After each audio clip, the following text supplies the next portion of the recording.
Hello everyone, ఈరోజు మునక్కాయ chicken curry ఎలా చేయాలో చూపిస్తాను. ముందుగా బాండి పెట్టుకొని దాంట్లో ఆయిల్ వేసుకోవాలి. నేను వేరుశనగ నూనె యూస్ చేశాను. దీంట్లో ఒక ఉల్లిపాయ, ఒక పచ్చిమిర్చి ముక్కలుగా కట్ చేసుకొని వేసుకొని బాగా కలుపుకోండి. ఉల్లిపాయలు బాగా వేగాక 2 స్పూన్ల అల్లం వెల్లుల్లి పేస్ట్ వేసుకొని బాగా కలుపుకొని వేయించుకోవాలి. నేను 3/4 కేజీ చికెన్ చేస్తున్నాను, అందుకనే అల్లం వెల్లుల్లి పేస్ట్ 2 స్పూన్లు వేసాను. అల్లం వెల్లుల్లి పేస్ట్ని పచ్చివాసన పోయే వరకు కలుపుకుంటూ వేయించుకోండి. తర్వాత మనము ఒక టమాటాని ముక్కలుగా కట్ చేసుకొని వేసుకోండి. నేను ఎక్కువ టమాటా వేయలేదండి, ఎందుకంటే నేను తక్కువ గ్రేవీ ఉండేలా చేస్తున్నాను.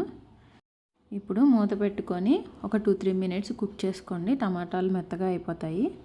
మూత తీసి ఒకసారి కలుపుకొని దీంట్లోకి శుభ్రంగా కడుక్కున్న చికెన్ పీసెస్ని వేసుకోండి. నేను 3/4 కేజీ చికెన్ వేస్తున్నాను.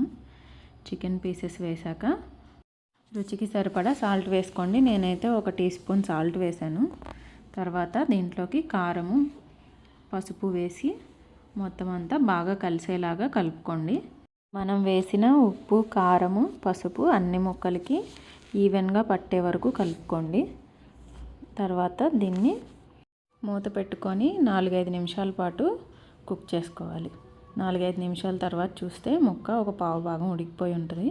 తర్వాత ఇప్పుడు నేను ఒక గ్లాస్ వాటర్ పోసాను.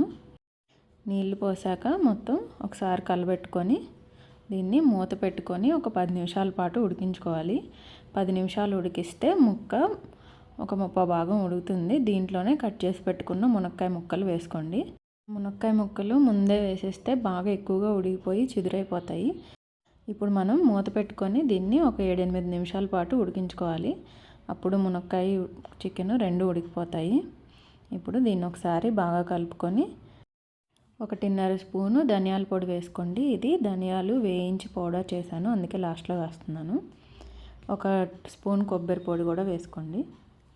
ఈ ధనియాల పొడి, కొబ్బరి పొడి బాగా కలిసేలాగా కూర మొత్తం ఒకసారి కలబెట్టుకోండి.